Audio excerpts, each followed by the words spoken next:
Փոքր քիթ։ Okay. Որին դել չհեյթեն, ասենց ասա։ Լավ, շնչառության հետ կապված խնդիր կա։ Չէ, չունեմ շնչառության հետ ոչ մի անգամ։ Մի պահ մի հատ նայեմ հոսը։ Ընդհանուր միջնապատը շատ արտահայտված շեղված չի։ Ընդհանուր միջին գծով է։ Ահա։ Խեցինեն են մի փոքր մեծացած։ Ինչ ենք ուզում։ Ու բնականաբար սապատը կվերանա, այս կախվածությունը մի փոքր կբարձրանա, կհավաքվի։ Երկարությունը կկարճանա ու դիմացից մի փոքր կնեղանա։ Կարևոր է էլի որ քթի անցքերը շատ sense երկար ձիգ չլինի, որ ցանկալի է մի քիչ ավելի մի քիչ շատ կուրնոսի չէ, բայց որ մի քիչ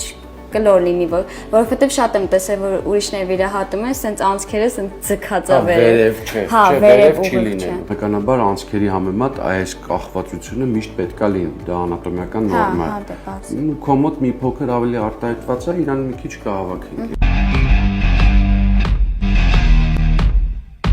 Լիանային պլանավորում ենք վիրահատել փակ եղանակով, որովհետև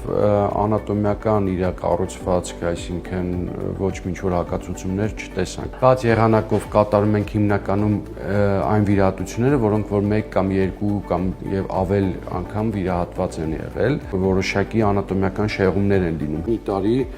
նոն-ստոպ գրեթե կապի մեջ ենք լինելու։ Սեղանին հաստատ չմնա, չէ։ Չէ, աստծո շնորհիվ։